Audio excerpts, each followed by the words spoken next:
projet software. Ouais. Entre le milieu académique et le milieu de l'entreprise. Évidemment, quand on travaille dans le jeu vidéo, l'acronyme TED a l'air parfaitement trouvé. Je m'appelle Raphaël Lalo, je travaille depuis 3 ans chez Ubisoft en tant que manager de l'équipe diversité et inclusion pour toute la France. Je suis productrice sur la marque Just Dance, qui est une marque de jeux vidéo de danse. Et je travaille chez Ubisoft depuis assez longtemps maintenant, depuis 12 ans, bientôt 13 ans. Je suis rentré à Ubisoft en 1998, ce qui fait déjà un certain temps, un peu de temps après la victoire de l'équipe de France en Coupe du Monde.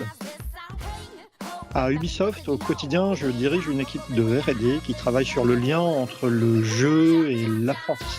Je m'appelle David, je suis directeur scientifique à Ubisoft. Ça fait maintenant à peu près 3 ans que je suis dans la boîte.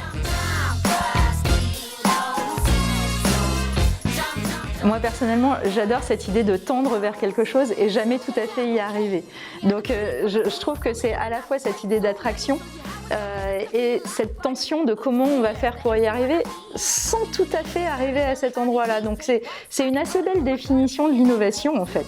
Parce qu'on va vers quelque chose, on tend vers quelque chose, mais on se laisse inspirer, influencer par la manière d'y arriver et le chemin. La tangence, pour nous, c'est être capable d'explorer des voies nouvelles, saisir des opportunités, aller dans une direction et découvrir quelque chose à proximité qui va nous faire prendre cette voie déviée et peut-être nous amener aussi parfois vers quelque chose de plus intéressant. Donc c'est rester ouvert à des surprises positives.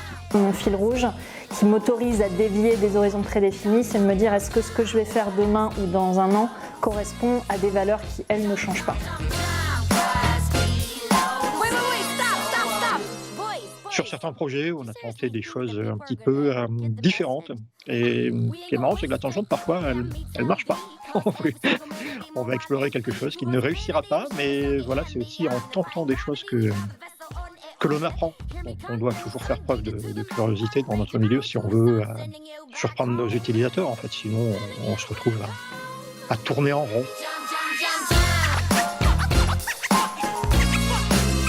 On a un peu l'impression qu'il y a beaucoup de choses qui se ressemblent, mais ça montre du coup qu'il y a, je pense, un énorme espace d'innovation pour essayer de faire des choses qui sont différentes, qui n'ont jamais été essayées. Et moi, c'est ça qui m'a séduit en fait dans le jeu vidéo, c'est-à-dire que je pense qu'il y a un potentiel qui est énorme et qui est encore, j'ai l'impression, largement inexploré. C'est important de faire quelque chose où on se dit on aurait envie que tout le monde fasse comme nous.